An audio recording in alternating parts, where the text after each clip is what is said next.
Hello everybody, Andrew Casey from Hypersanity Books. Today I'll be taking a look at the Deadpool versus Freakazoid argument. I'll give my opinion who I think would win. With the discussion, it's just personal opinions. There is a little bit of research to back it up. There might be some different opinions that I won't touch on today. Otherwise, this is just a fun video that may help for some of your writing tips and writing journey to how you would create characters like this. Otherwise, let's get into it.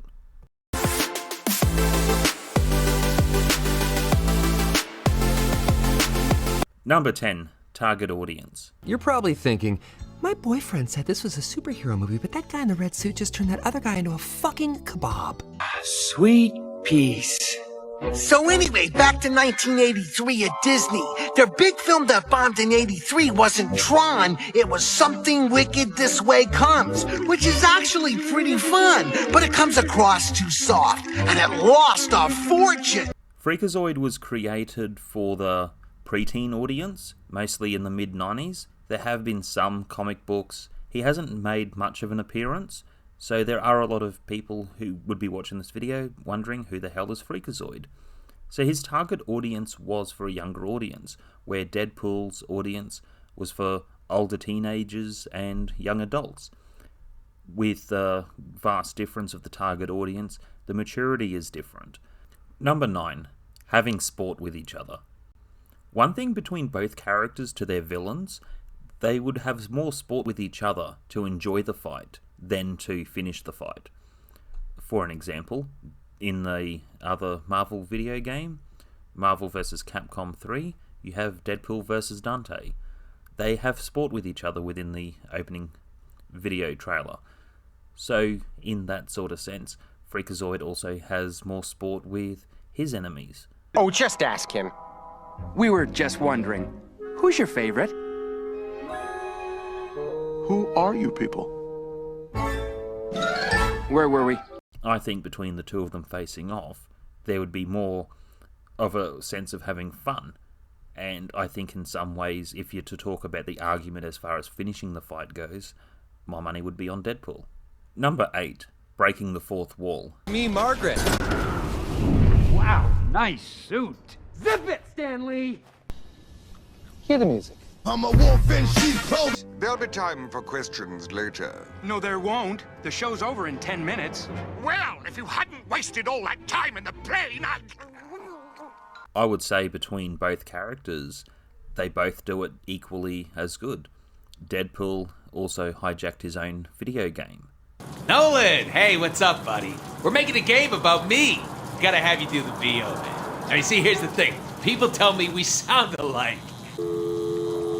So there is that fourth person perspective where the character uses this type of superpower to overthrow the story. Freakazoid does the same thing. There was a politically correct made video episode called Relaxovision. It was taking the piss out of comic book violence and it turned it into something more. It even showed this type of filter when he kisses the girl.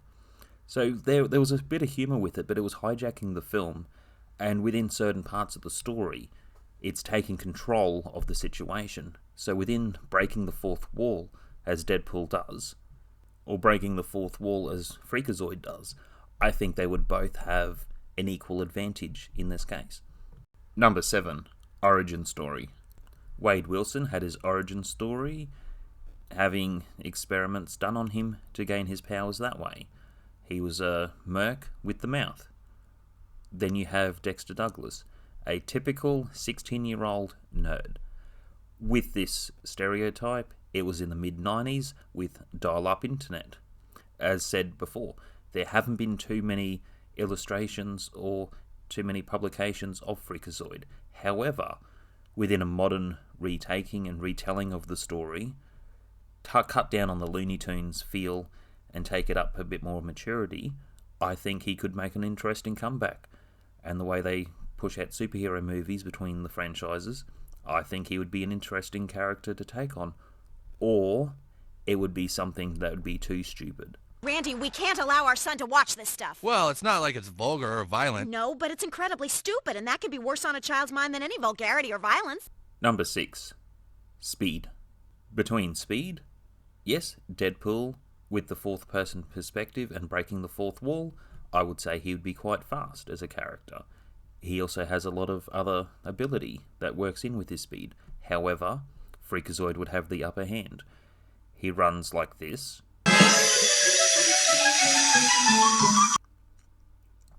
When it's more serious, he'll move as a lightning bolt like the Flash. He's not as fast as the Flash because he hasn't been tested in a more serious franchise to have to increase his speed. However, within the argument of moving fast, and I would say in the combat sense, Deadpool would be better. In a move fast and hit people kind of sense, Freakazoid would be better. But within the fourth person perspective and also breaking the fourth wall, I would find that they would both have an interesting advantage, but I would say Freakazoid would have the upper hand. Number 5. Combat experience.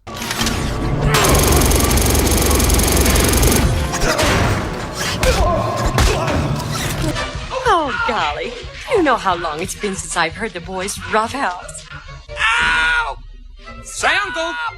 Uncle! Say, Grandma Moses makes munchie meat most Monday mornings. So with Freakazoid and his alternative person, Dexter Douglas would never win a fight. It would just not happen. With Freakazoid, however, his enemies aren't that big of a deal, really, as far as actual experience goes. Now with Deadpool, he has fought a very large array of enemies, and enemies with a different motive and a different intent to kill. So the argument, as previously said, just doesn't work or stack up between someone who was created for a younger audience to someone created for an older audience. Number 4, superpowers. So the superpowers of Deadpool is his self-regeneration. If he lost a limb, he'd grow it back over time. So that is quite an advantage. Freakazoid, he's able to move fast, he has increased his strength. He does have some level of intelligence, I will give him that. However, his downfall for being an idiot, his stupidity by having the superpowers, would allow him to take stupid, unnecessary risks. Oh, just stop. What? This is stupid. You're calling my sidekick stupid? That's not a proper sidekick, that's just your hand. No, it isn't. Yes, it is. And that's his big downfall. With Deadpool, he would also take stupid risks, but he wouldn't take as many risks where you have the superpower and you're going to do things that you wouldn't normally do as a human. So between things, I would say that's the biggest downfall for Freakazoid, is not taking anything too seriously with his superpowers. Number 3, intelligence. Deadpool has a lot of intelligence with what he is able to do. With his intelligence, he is able to wield a number of weapons, both martial art and firearms. There is other advantages to vehicles and different things that he can do. Now, Freakazoid may have been written in the mid-90s, but if he was updated more with the way technology is going, as his superpower comes from the internet, and looking at artificial intelligence, looking at different ways of problem solving and having that at your disposal, I would say on an intellectual level and being able to use his intelligence, Freakazoid would win. Number 2, fandom. There is a lot of fandom between the argument of Deadpool versus Freakazoid, and then there is a lot of fandom between the two characters being merged as one, just like the other time Marvel and DC teamed up to create different characters, where Batman was merged with Wolverine to become Dark Claw, and then you had the Joker merged with Sabretooth to become Hyena. So there is a different possibility where the two franchises might work together. I think within the fandom, there is a still love relationship for people loving Freakazoid. There is a much bigger relationship and fandom for Deadpool because there is a lot more out there about Deadpool. I think as far as writing these types of characters go, if they were in a fight, the biggest part of the fight, I think, to make it more interesting, would be how they both break the fourth wall. Fourth person perspective is effective. Ryan Reynolds did a lot with Deadpool, as I've talked about before, talking about fourth-person perspective. And I think there is a lot of potential to creating something here. Number 1, final thoughts. My final thoughts, before I was going to do this review, I was coming towards a conclusion to say that it was 50-50, and then between it was about 90% Deadpool, 10% Freakazoid. At the end of my conclusion, I would say that Deadpool has the upper hand at 70 versus 30 split. So Freakazoid has a 30% chance of winning. With that all said, this is just different opinions about two characters that are similar in some ways and different in other ways. I still think that there is potential for the future for a Freakazoid movie to be made, as they have been other movies.